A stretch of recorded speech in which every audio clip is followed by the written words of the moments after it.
and welcome to the live series podcast brought to you by Amicus Recruitment. This is the podcast that gives you insight into the life and role of tech leaders all over the world. Today, I'm joined by Alix Keller, Product Technology Lead over at Liquality. Alix, how are you doing? Are you okay? I'm wonderful. Thank you so much for having me. Perfect. Thank you for coming on. We've been pretty excited to get you on. I know you kind of do a lot of public speaking and things like that, and you've definitely got the best background that we've had on so far for the video, so pretty chuffed about that as well. So just for people that maybe haven't heard of Liquality or aren't aware of kind of what you do, do you want to maybe just dive into, just describe what Liquality is and what it does and kind of your role there as well, and maybe even a little bit of background on how you got to this position too?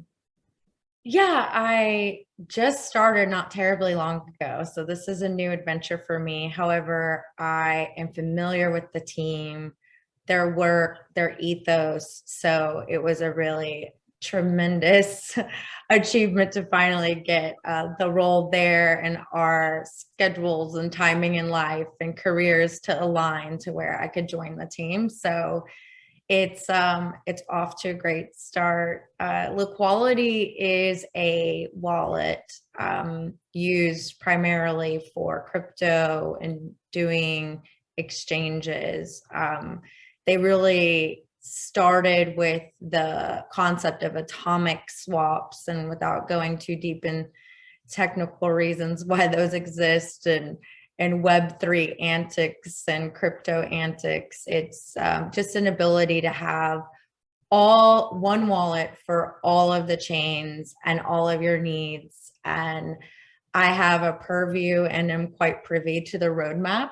So all the things you think they should have are probably coming very, very soon, be it a mobile application, as it's just an extension right now, which Mini started out as a Chrome extension. And so there's a mobile application coming. We're always adding new protocols from layer 1 and layer 2, and other swap paths. As you can imagine, there's over 100. If you know anything about all of the different protocols and chains, and then we are going to be introducing NFTs as well. So you can just have everything in one place and one way, and making that as frictionless and easy as possible. I am a pretty user-centric, UX-focused engineer. That's how I kind of went over into products in general. It's a natural progression to, if you are user-centric design, to not just be solely an engineer, but to start looking at UX and UI and how the interfaces can unlock all the power of the technology. But commonly, most users, and I'm just happen to be in a space where this is a slight exception, but most users don't want to know about the tech. They don't want to know what's going on behind the scenes. But I do think this is a movement for that to change just a bit. Sure, you don't need to know all of that to have a great experience, to participate in the Web3 space. But if you want to know all the things, you want to make sure that everything you're doing, transacting, is cryptically sound, cryptographically sound, and then, safe and sovereign and immutable, then, you typically are more of a techie to come over to this space, because you see the inherent value of this shift to the decentralized, methodologies that are employed via Web3. So I got here a long journey. I've been in technology for 25 years and have had some other lives in other industries, one of them being in molecular biology and working there. But in that space, doing all kinds of different things. And ultimately landed back in technology. I do have a path and a pattern of somehow getting myself into these nascent spaces that are being defined, explored, And, not to use a molecular biology term, but you do feel like your DNA makes its way into these technologies, be it virtual reality, augmented reality, even the Web 2 space I started out in, and now, Web 3 and blockchain, for example. So fundamentally, being a technologist for 20 some odd years, you can go the capitalist route, which I wish I was more that person. Probably my wallet would wish I was. But there's also the other route of like, can you make a social impact with, okay, you've amassed all this knowledge about technology and use it for good or for evil, right? And, I got into a point where I'm like, ugh, how can I use all this information for good? And started to seek out some companies and organizations and even nonprofits, and just doing like work on boards and advisory positions to use technology to aid in either the social good, to affect, the economies of the global South. If you affect the economies of the global South, then by the time they get to the very capitalistic global North, you have something that's more inclusive and equitable for all. So blockchain was that natural progression from building like social impact technology to this more inclusive, decentralized, autonomous kind of, thinking around how we build things, how it's equitable, how it's governed, how it's incentivized. And here we are today. I mean, it's a lot of things, it's a lot of buzzwords, but it just is where we're at, because we're still very much defining it. We're still very much finding the best ways to leverage this new found like way to run business, the future of work, and how we can affect positively everyone's lives through technology instead of compromising their data and all of that cool stuff that we deal with right now on Web 2. So we'll see. Sure. It's very, very, very interesting. I get obviously a lot of guests on here that kind of talk.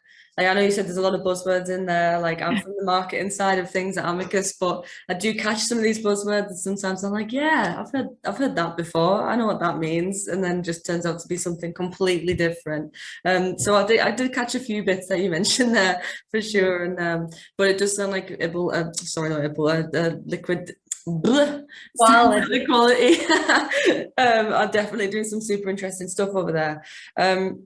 And I know as well, like in the past, you've spoken publicly about kind of internal cultures and things like that, as well as kind of the tech side of what you do, kind of managing teams and just kind of making sure, like, kind of implementing kind of a diverse workforce. I know when we spoke before, we chatted a little bit about diversity and equality within tech and how it's something that still has a long way to go, probably, is fair to say. So I just kind of, I want to kind of get your perspective on that, and I'm sure you've probably got some experience that you can kind of bring to the table in terms of, we can come on to how it could change down the line, but more like, I just want to kind of know like what it's like to be a woman in tech, as a leader, but also as somebody who is so involved, and is so knowledgeable in the industry as well. Do you find that there's differences, kind of generally differences? Is there differences in maybe the hiring side of things or the management side of things, or just kind of talk me through anything that's kind of stuck out to you over your obviously like 20 plus years of experience? Yeah, I do tend to be in spaces that are predominantly male, even as a scientist, the space I was in science was male. I don't even know if I worked with any females, rarely. Even if there are females around or people identifying as female around, they're in other departments. So it's like you can have an organization 50-50 women and men, but are they anywhere working with you every day and in your department? It's like So a lot of organizations that purport to be diverse, and inclusivity is a complete other topic, but even just getting that checkbox for a lot of them, it's just a checkbox. It's not because the value system of, if you're going to build an application that's just for a bunch of white guys, then hire a bunch of white guys to build the application. Like, they know that experience. But if you're trying to build an application or a product that is intended for all, then you should look at your product team, your engineering team, your design team, and say, your QA team also, and say, yep, we have the representatives as best as you can. I mean, you can only do so much to represent the experiences in these areas, so that we are really building an application for all people of all levels of confidence with technology, with all levels of just backgrounds, and ability to, in my space, transact, to participate in any kind of global economy. On board, you have people that all over the world, and especially when we do talk about the global South, that don't even have identities, and the way that they accomplish even getting identities is from country to country, a complete ball of wax to unpack. And it is impossible for us as technologists and product owners to know all of those scenarios and stories. And the good news is that you can ask, and you can go spend time in those communities, or you can just invite people in to participate from all over the world. And it's not even just a gender issue or race issue or cultural issue. It's really also like a locale issue. And the challenge there is the company has to be committed and prepared to deal with time zone differences and all of the challenges that come with truly having a very diverse, culturally diverse team. And it might, the easy route is like, that's making shipping too hard. That's making shipping, scheduling a meeting impossible, and all of the challenges are there, no question. But how creative we get in solving those, how creative we get in seeing it as a superpower that maybe, all right, well, we can have people shipping overnight and then queuing during the day. I mean, you can just start to spin it to be on a 24-hour dev cycle, and you can spin it because it's so important that those voices are there to build the best product. So without it, you could just miss the mark. Yeah, you ship fast, but you ship something half the world can't use fast, So it just really depends on the product or the service being provided. But yeah, as a female, someone identifies as a female and presents that way, it has its challenges that you would think, like many things, the more obtuse language I've heard is like, oh, surely that's not as bad now. And unfortunately, as soon as you want to think that, I get thrown a curveball of an interaction that I've had or a team member's had, that I am just not only devastated that this is where we're at, and that's because of my gender or because of someone's race, like we're really having that conversation in 2022. But the best thing we can do is actually acknowledge it absolutely happens, and to do our best as allies of any sort on any side of this to, come forth and hold people accountable, and in a culture of needed change and trying to evolve everybody's work styles and understanding. And sometimes this stuff is innocent too. There's also very innocent things that happen, and like innocent in the sense to the person, it doesn't feel that way, but the person just had no clue. Like it was not coming from a malicious place.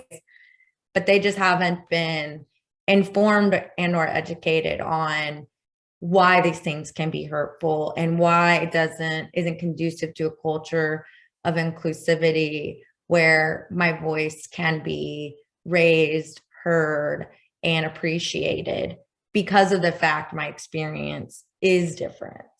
So it's a challenge. It's a difficult topic. It turns people off. Like there's the very extreme call out culture that doesn't exactly make anyone excited to introduce diversity because they feel like it's putting them in the line of fire almost. I've definitely experienced that. I've experienced people assuming if you are a female, in my case, because this is just the experience I can map purely, is, you're there just because you're female, not because you're excellent at your job, probably have twice as much experience or education or capability, but like, oh, that's a female. And heaven forbid you wear makeup or dress cool or nice, because then it's a whole other drama of, why you were hired and all of that. And it's just unreal that these things persist. I really wake up and hope it's a different day and like I will never have to interact with such things again. The good news is as you get older, these things get a little less. It's a little less questioned, like, why is this person here? Like, oh, well, it's because she's literally old and she's been doing this a long time. So I get that a lot less now. But I still have to deal with my poor coworkers or not even coworkers all the time. It's just somebody in my communities or I participate in and like coming with their crazy stories. And so, yeah, it happens. I just want to recognize like it's not gone. It's there. It's washed better now. It's covered better now. And we have more mechanisms to pretend as it isn't happening. But really the best solution is just try to get leaders in the space that are of diverse backgrounds. And that way there's a psychological security for anyone to join a team because they don't feel like they're the only one on the team that looks like them or thinks like them or has that experience in their career. So, and that is the challenge. Like junior roles for females are, it's a little less challenging of a metric to review because it's like, oh, there's women in the tech space, right? But they're not in leadership. They're not in managerial roles. They're not there. And that's the problem of attracting. And then, of course, the very important position of retaining those people. I mean, it's just not worth it, to some women that have kids, are caregiving for their families that are getting older, to be at war at their own job about their gender and identity, and then also have all of the things that society expects of us on the flip, to go home to. So it's definitely a balancing act. Seek out organizations that are coming from a place of empathy, seek out leaders that are coming from a place of empathy.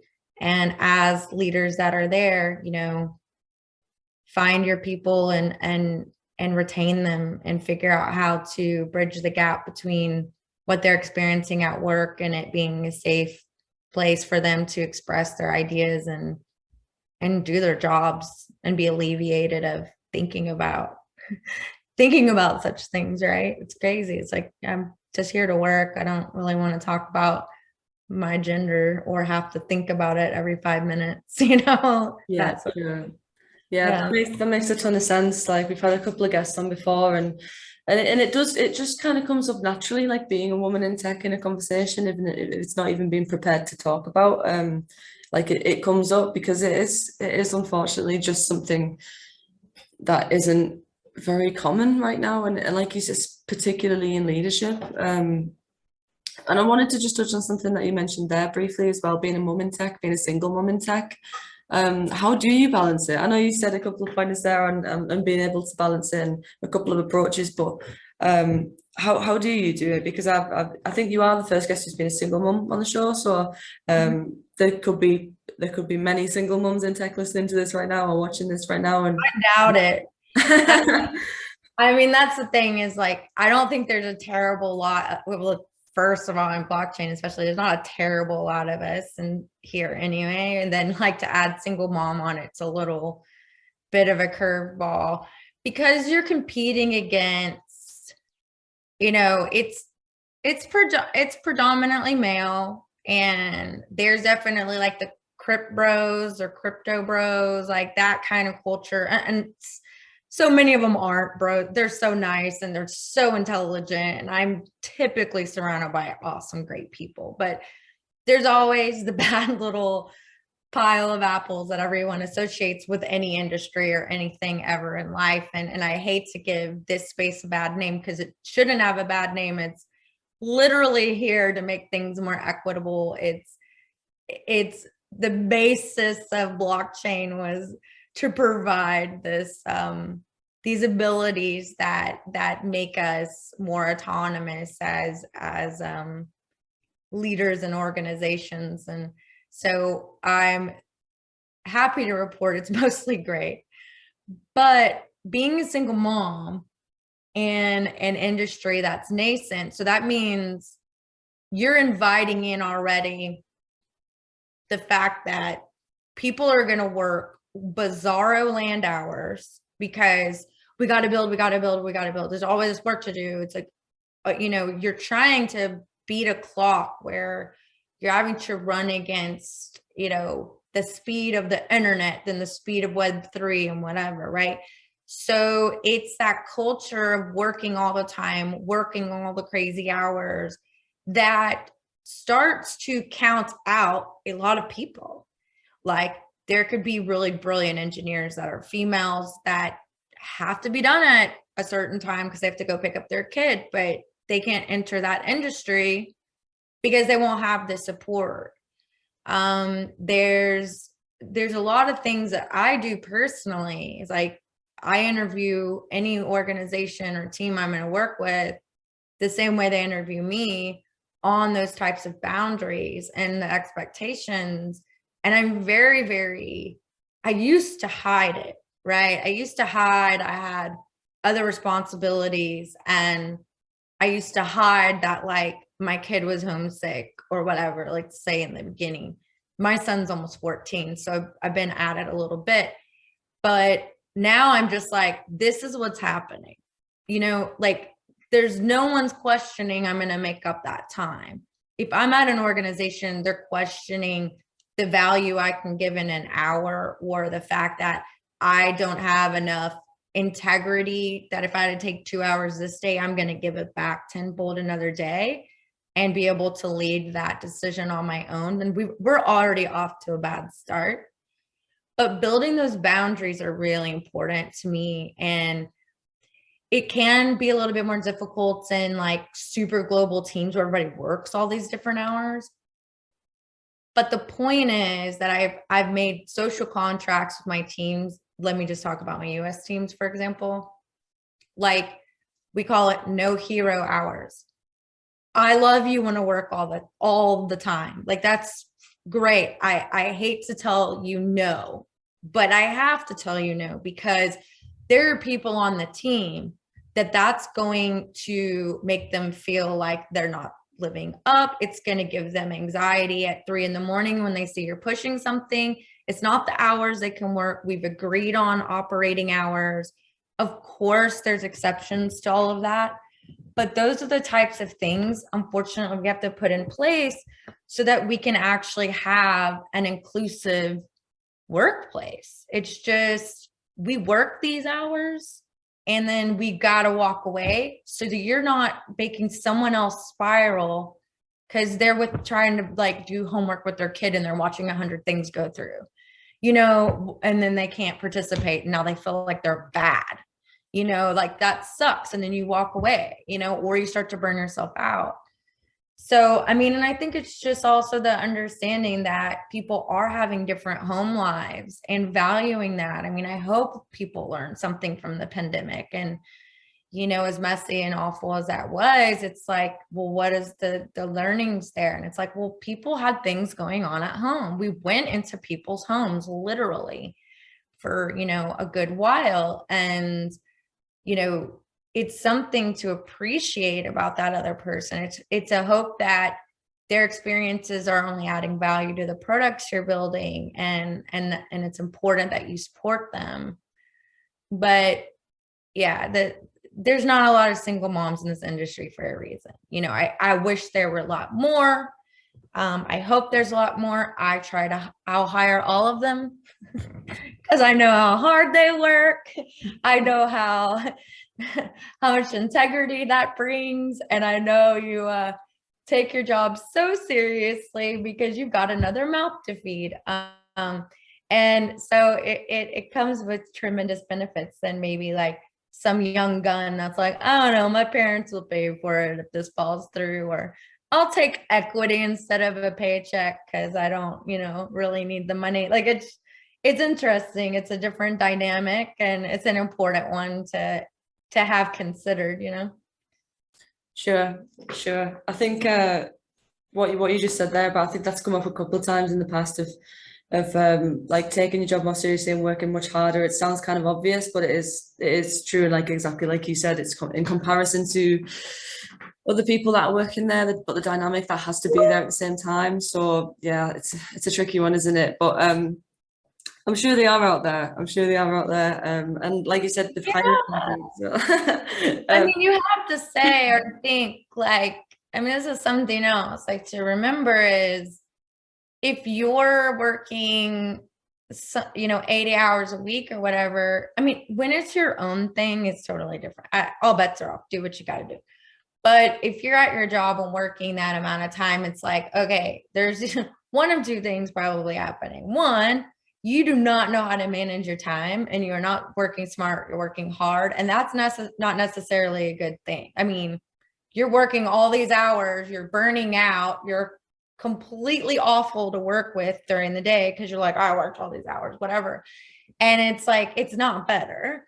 So you're not managing your time, or you have an organization that is understaffed or overcommitted. And that's the different discussion. So it's like, fix those things and not say, look at your team that isn't working as hard as you are and then have some kind of problem with them, because they might be masters at time management and they might have done an incredible job at setting expectations with their, you know, leadership or the coworkers. And that's now on you, you know, to go fix for yourself. So I think it's just those things not being contentious from team members that aren't having your, you know, experience outside of work.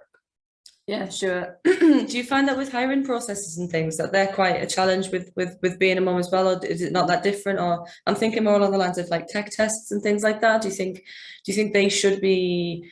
I mean, kind of two questions. What's your idea on it anyway? Tech tests. I think they're kind of at the moment they're getting talked about quite a lot. Some people are like actively anti-tech test, and others are quite for it as well for their benefits. So, and my second part of the question would just be, sorry, just how do you think it should change, and how do you think it should look in the future when it comes to tech tests? I don't know what people's problem with it is. I don't know what that particular, you know, fodder is, at least for now. I don't appreciate the very prescriptive one test fits all kind of like standard tests suck anyways. Like I was never a good test taker. What we typically do, or any engineering team I've been a part of typically does, so it's never been a problem for me to feel like it needs to be adjusted. And maybe I've just been fortunate enough to work with thoughtful very well-rounded teams and well-rounded people, because I do really try to seek out those environments for obvious reasons, as we've stated, because I've learned all my lessons. But I think it's really about pairing and with somebody from the organization, and not caring like how they accomplish something, and not there is a right or a wrong answer, but setting up the assessment to be more about like, how does that person work? Are they writing tests before they are pushing, like writing code? Like what's their style? Doing it based in like a language capability is very misleading, because we typically need people to be able to evolve their tech stack there with the time, especially talking about something like blockchain. Like you cannot, it's very hard to be an expert in this space on all the things. There's so much going on. Now, are you able to pick things up and pick up engineering concepts? Do you have good practices when it comes to code creation, maintainability, extensibility, and just like, you know, like I said, are you test-driven development? Are you that kind of person? You know, you're seeing those sorts of things and seeing if it's organizationally a fit, because the rest of it with any engineer that has mastered any language, it's just all going to be about a matter of time and getting them to level up. There's concepts like paired programming that can help bridge that gap to somebody more junior, to somebody with a different skill set. And I think it's just less of an issue. And if you're really trying to hire diverse and inclusive, and knowing how little that pool is, you have to be a little bit more creative of how to like bring them over to your stack, bring them over to your methodologies, and just see this as somebody you can work with that takes feedback well. And that being that it's the assessment of, we're going to pair in this technical interview, and we're going to give you a problem to solve. Maybe it's in our actual code base, maybe it's a bug, maybe it's just making sure you can complete a for loop. I don't know. But anything like that, like, you know, we're just promising you it's not about what your skill set is. It's really just about how you work and seeing like why you do things, and can you just problem solve? Can you Google and look up a library and get what you need and replace it properly with, you know, not just be a bunch of junk code. Like, you know what I mean? It's just all those little things that makes for a good engineer, beyond just really like outlandish deep knowledge in its very specific programming language. Sure, you want to see their practices instead of just the end result. And something that comes up quite a bit with tech tests. Yeah, tell me, because I'm not really sure, but I mean, it could be a million things, because I hate them too. Well, something obviously that we find at Amicus Recruitment is that a lot of people kind of, there's a couple of points, maybe like a sort of a senior engineer might kind of come back, and they might be maybe like a little offended that they've been asked to take a tech test, or some people might be involved in maybe like 3 or 4 or 5 processes, and that's 3 or 4 or 5 tech tests that they're eventually just going to kind of have to rush. And then that's a catch-22 as well, because they've not really managed to properly commit to each tech test as they usually would with a proper project. And also the person on the receiving end of the result is getting a rushed result, and they're not getting to see any of the practices and any of the processes that they went through to get there. And I think that's something that comes up a lot. And I think you touched up on that a little bit there as well, just saying like you don't get to see the practices, you don't get to see their way of working, and so bringing them in for a cultural fit as well is kind of, yeah, it's the best. I agree with you. I think it's the best way as well. We just pair and problem solve together the same way we would at job. You also have to be considerate of their time. Really senior people, I mean, I'm very fortunate to work on teams with very, very, very, very seasoned talent. So when attracting that, I mean, we just have other ways around it too. It's just like, can I please have access to your Git repository so I can go review some stuff? Some people don't have anything they can make public. And then it's like, well, unfortunately, we're going to have to do something else, or, you know, and work around that, which is we're going to, you know, do an assessment like I've already mentioned. But I mean, really, really senior people like usually have repositories of code samples and they can throw that over the fence. Usually very seasoned senior people are networked into their new jobs because they're getting hired again by people they've already worked with. So it is like challenges that can be worked around. Yeah, it can't be some generic test that no one sees. Like it's got it, and the amount of time it takes to hire a good engineer is a longer, you know, tail than a lot of other roles if you're doing it right. But it's an expensive hire on many levels and not just monetarily. And churn burns out teams. Onboarding somebody to a code base before they can really be productive and a contributing member to that project is so long as well. So that pay me now, pay me later, you know, thought process is just what it is. It is what it is. And somebody can go try to figure that problem out all day long, but nothing's going to beat sitting with the engineer and seeing how the brain works and seeing that it's compatible with the team dynamics, because you're a team in the trenches together. Sure, you need to see it up close and personal, don't you? Because at the end of the day, I feel like the consequences of making the wrong hire is probably super high in comparisons, you know, whether it's corporate or a startup. I think the consequences are high. So yeah, implementing a proper hiring process is the right way. But yeah, I was fascinated to see what you thought about tech tests. I feel like we could definitely carry on talking for a really, really long time. I feel like you've got so much to say and it's so interesting to talk to you. So I'm wondering maybe we get like a part 2, like down the line somewhere for sure. We've got so much to say and I feel like I could just ask you a billion more questions. But I will just kind of wrap it up a little bit and I'll just ask you this question that I ask a lot of the guests. And it is essentially, I know that you say that there's not many of them, but for people who are similar to you or who want to be in the same position as you, what kind of advice do you have for those people?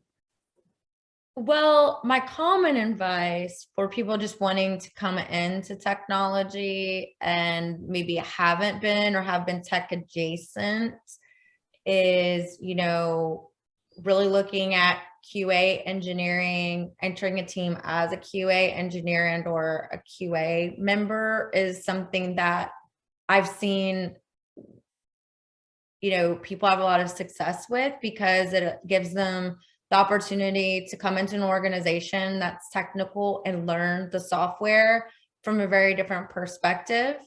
And then they can transfer over to a more tech focused role, but through coming in the back door, I call it, they are getting oriented with concepts and processes. And as they ramp up their skills and abilities, they can make a natural like transition. So that's one piece of advice I give a lot of people wanting to enter the field.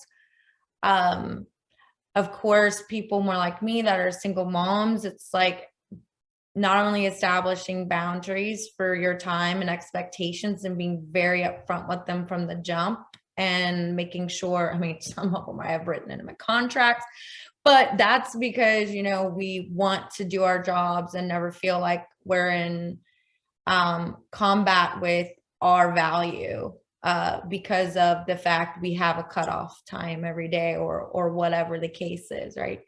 So, and it's not just about being a mom, you could be a caregiver to many others in your family or your community even. And these things are important. So and then also like another way, you know, to enter this space and to enter this world is to also understand there's value in your skill set. Like say you're a project manager of some sort or program manager of some sort for something that isn't necessarily technical. Being able to position and sell those skills as though they are at the core and they are the tenants because they are to being a good technical manager or a product person or you'll get into product once you get more technical, but even doing like project management for a technical initiative, is really understanding how to value and package the skill set in non-technical formats, that my value is my ability to execute a project on time and on budget, and all of the methodologies that I employ are of greater import than my technical abilities and knowledge. That will come with time, that will come with learning that application or that organization. And I just think there's a lot of crossover, and not only crossover and overlap, but it's highly compatible that people from other industries look at the space and do feel like they can make that transfer, as long as they know how to sell that those skills are graftable and mappable to the tech industry. And then we can invite a lot more women over to this side if they really understand and know that. Yeah, that's absolutely brilliant advice, and finishing on a really good note there of getting more women and mums, and just generally getting more diverse workforces in tech. I love that. You've been such a wonderful guest, honestly. I've been absolutely fascinated listening to what you've got to say. So I would definitely love to have you on again. Thank you. Thanks for having me. For sure. If you're watching on YouTube, you can hover over the logo in the corner, hit subscribe, follow us on Instagram, Twitter, Facebook, LinkedIn, and TikTok for all the updates. Head over to our website, amicusjobs.com, for tech news, webinars, blogs. Keep up to date with all the latest Python, Golang, JavaScript roles all over the globe over there as well. Alix, thank you again so much. Honestly, we'll definitely get you on again soon. Great, thank you.